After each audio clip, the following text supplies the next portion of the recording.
बहुमुखी प्रतिभा के धनी जयपाल सिंह मुंडा का जन्म 3 जनवरी 1903 ईस्वी को खुट्टी जिले के तपकरा गांव में हुआ था। वे बचपन से ही मेधावी थे। प्रारंभिक शिक्षा गांव के मिशनरी स्कूल से हुई। बाद में वे संत पॉल्स स्कूल रांची आ गए। फिर बाद में कहाँ चले गए? संत पॉल स्कूल रांची आ गए ना। रांची क्या है? झारखंड की राजधानी, याद रखना। उनकी कुशाग्र बुद्धि तथा नेतृत्व के गुणों से प्रभावित होकर मिशन ने सहायता देकर उच्च शिक्षा हेतु उन्हें Saint John's College Oxford England भेज दिया। कहाँ भेज दिया गया? इंग्लैंड ना, पढ़ने के लिए। फिर वहाँ सन 1926 ईस्वी में उन्होंने अर्थशास्त्र में स्नातक की परीक्षा पास की। वहाँ इन्हें सेंट जॉन्स कॉलेज के जूनियर कॉमन रूप का प्रेसिडेंट बनाया गया। इससे पहले किसी गैर ब्रिटिश छात्र को यह अवसर नहीं मिला था। मतलब किसी और को नहीं बनाया गया था वहाँ पर प्रेसिडेंट ना, स्कूल का, जूनियर कॉमन रूम का ना। ICS की मौलिक परीक्षा में उन्हें सर्वाधिक अंक प्राप्त हुए थे। उन्हें ऑक्सफोर्ड में 2 वर्षों के प्रशिक्षण के लिए भेजा गया। हॉकी से इनका गहरा लगाव था। मतलब वो हॉकी को बहुत पसंद करते थे ना, हॉकी खेल है, पता है ना, हॉकी को बहुत पसंद करते थे। एक बहुत अच्छे खिलाड़ी थे। सन 1928 ईस्वी में एम्स्टर्डम में आयोजित ओलंपिक खेलों के लिए इन्हें भारतीय हॉकी टीम का कप्तान बनाया गया ना। ओलंपिक खेल के लिए इनको क्या बनाया गया? भारतीय हॉकी टीम का कप्तान बनाया गया ना। इनके नेतृत्व में टीम ने स्वर्ण पदक हासिल कर विश्व में अपने देश का नाम रोशन किया। इस कारण इनका ICS का 1 साल का प्रशिक्षण छूट गया। ने ICS से त्याग पत्र देकर वर्मा सेल में सीनियर एक्सिक्यूटिव के पद पर कार्य आरंभ किया। मतलब ICS से क्या कर दिए? त्याग पत्र दे दिए। जब वे कलकत्ता, वर्तमान में कलकत्ता गए थे ना, जब वे कलकत्ता में कार्यरत थे तब तारा वनफ्रेंड मजुमदार से उनका विवाह हुआ।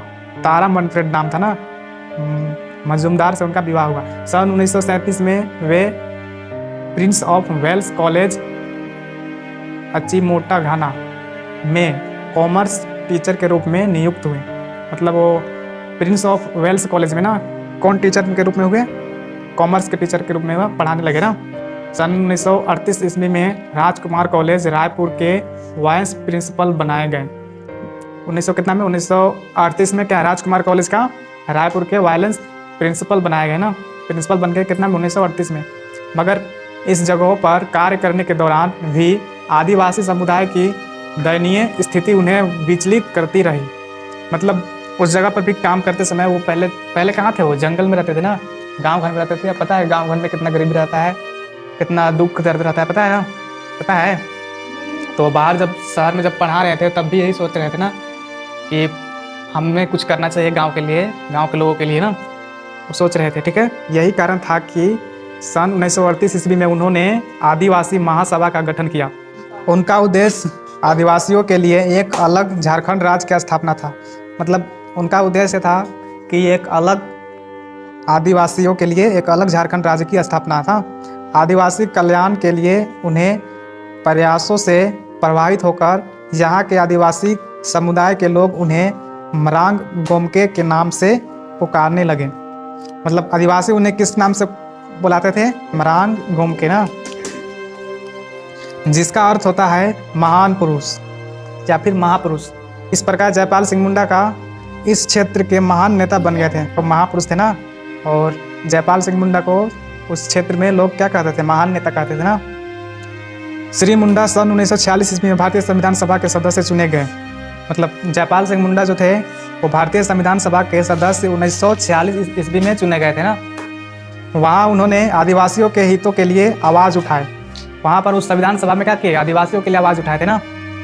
19 दिसंबर 1946 ईस्वी को संविधान सभा में उन्होंने ओजपूर्ण भाषण दिया।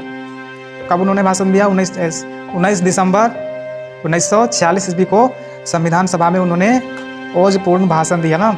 उनके भाषण का एक महत्वपूर्ण अंश इस प्रकार है: अब जब भारत अपने इतिहास में एक नया अध्याय शुरू कर रहा है तो हमें अवसरों की समानता मिलनी चाहिए। मैं चाहता हूं कि पंडित जवाहरलाल नेहरू की बातों पर भरोसा करूं कि उन्होंने जो शब्द कहे उसे सही तरीके से लागू किया जाएगा, क्योंकि आदिवासी समाज में जाति और लिंग के आधार पर कोई भेद नहीं है।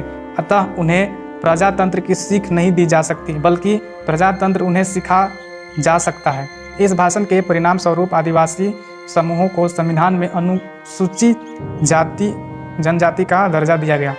इस भाषण के दौरान क्या किया गया है? संविधान में अनुसूचित जनजाति का दर्जा दिया गया था ना, तथा नौकरियों के विधायिका में 7.5% आरक्षण प्रदान किया गया।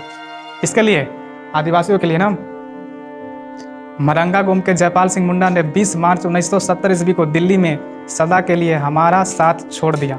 लगभग 30 वर्ष के उपरांत 15 नवंबर 2000 ईस्वी को झारखंड राज्य की स्थापना का उनका सपना पूरा हुआ। उनके सम्मान में झारखंड सरकार ने रांची स्थित स्टेडियम का नाम दिया था क्या? जयपाल सिंह मुंडा स्टेडियम ना, एक स्टेडियम का नाम दिया था झारखंड सरकार ने। उस स्टेडियम का क्या नाम था? जयपाल सिंह मुंडा स्टेडियम ना। इतना ही नहीं, राष्ट्रीय खेल हेतु निर्मित मेगा स्पोर्ट्स कॉम्प्लेक्स और खेल गांव का नाम जयपाल सिंह मुंडा गेम कॉम्प्लेक्स रखा गया है। ठीक है, और इनकी कहानी होता है ख़त्म ना। अब आते हैं किनकी कहानी? राम नारायण सिंह का, बाबू राम नारायण सिंह। ठीक है, जयपाल सिंह मुंडा का कहानी खत्म हो गया। ठीक है, उन्होंने क्या किया थे? झारखंड को एक आदिवासी अलग राज्य